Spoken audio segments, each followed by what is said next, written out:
Hello everyone and welcome back to another video. Today we are going to be doing another what if video, and today's what if video is obviously about, it's going to be the first part of Ben Solo, what if Ben Solo didn't turn to the dark side. So if you do enjoy, please like and subscribe, and put post notifications on so you know when part 2 will be out. It'll probably be out tomorrow, so stay tuned for that. And also, we saw in the shorts video people saying about the mic, it should be better now. If not, then I'll work on it. But anyway, without further ado, let's get into it. So we start off when Ben Solo is 10 years old and Luke takes him as his Padawan, now alongside Grogu, who is still a small youngling. Ben was excited to work alongside his new master, and he immediately started to learn the ways of the Force. Over the next 7 years he excelled in his ability, not only in the Force, but in lightsaber combat too. His blue-bladed lightsaber with crossguards was holstered at the top of his back for easy access, and he inherited the user form 5. Also known as Gem So. We will be doing a video covering all 7 forms of lightsaber combat very soon, so make sure to check that out when it does come out. So when Ben turned 17, he started hearing the voice of Snoke echoing in his head, trying to tempt him to the dark side. Instead of hiding this, Ben decides the best thing to do is ask his master for help. Luke then tells Ben temptation leads to the dark side, and resisting this will be a big step to becoming a stronger Jedi, and ignores it for now. A few months later, Luke decides to take Ben and Grogu to collect an artifact on a planet far away with very few dangers, as it is Grogu's first mission off-world. As they approach the planet of Jakku, they spot an outpost in the Kelvin ravine called 2NO. After that, they journey off into the endless field of desolate sand and approach a cave, where distant roars of unidentified creatures can be heard echoing. Nervous for the safety of his Padawans, he tells Ben to stay outside the cave with Grogu whilst he receives the artifact. Whilst waiting for his master to return, Ben ignites his blade and starts swinging it to pass the time, whilst Grogu watches in amusement. In a second, the mood changes as Ben senses the danger approaching. He points his blade in front of him, pointing it towards the approaching screeches, and in a second, 3 Riptoraptors swoop over Ben's head and scratch his shoulder. Another one grabs him by the arms and lifts him above the ground and drops him onto the sand, knocking him out. Another one grabs Grogu, and they fly away.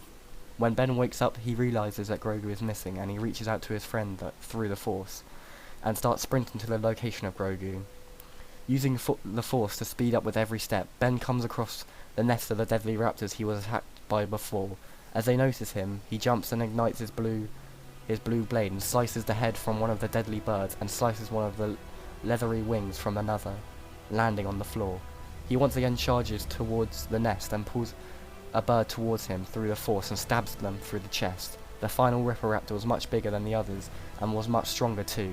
It screeches at Ben, strong enough to push him to the floor. In response to this, Ben uses the Force to leap up to the nest and slash at the leg of the beast, leaving a mark but not fatal. The bird hits Ben out of the nest, picks up Grogu, and starts flying away. Ben, now furious and petrified, screams and extends his hand out to try and hold the bird. The fury in Ben's heart holds the bird still in the air, and it starts to freak out and drops Grogu, sending the child flying fast towards the ground below. Seconds before impact, Grogu freezes in the air as Ben turns around to see his master with his hands out, saving Grogu's life. Ben lets the bird go as they collect Grogu. On the way back, a Force scavengers surround the trio, with blasters pointed at their heads. One exclaimed in Huttese, "Don't move or the baby gets it." So Luke and Ben stay dead still, as they don't want to alert more scavengers.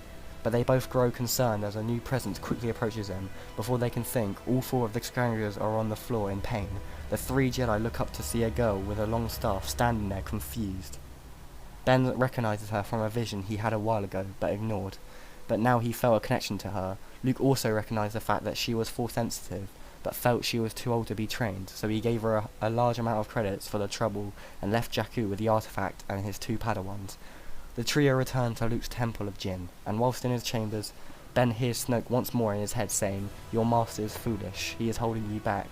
Ben closes his eyes, and when he reopens them, he is in the throne room on Exegol, seeing Palpatine sitting on the throne with Snoke at his side.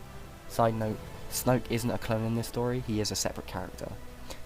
Ben ignites his blade, and scared and confused, Snoke and Palpatine start chanting, "Join us and take your place as a Sith." Ben blinks, and instead of Palpatine and Snoke, he sees himself in the throne with Rey standing next to him. He shouts, "Get out of my head." As he swings his lightsaber back and forth, he instantly leaves this vision as he feels Luke's metal hand on his shoulder and sees slice marks on the wall of the temple corridor. Ben and Luke sit down and meditate together. As Ben confesses all his visions about Snoke and Rey to his master, Luke decides that this is enough, and he takes Grogu to Leia and Han, whilst he takes Ben to confront the newly recognised threats. So, I hope you enjoyed this first part of what if Ben Solo didn't turn to the dark side and didn't turn to Kylo Ren. If you did, check out part 2 tomorrow. It will be out tomorrow. Please like and subscribe, and have a good day. May the Force be with you.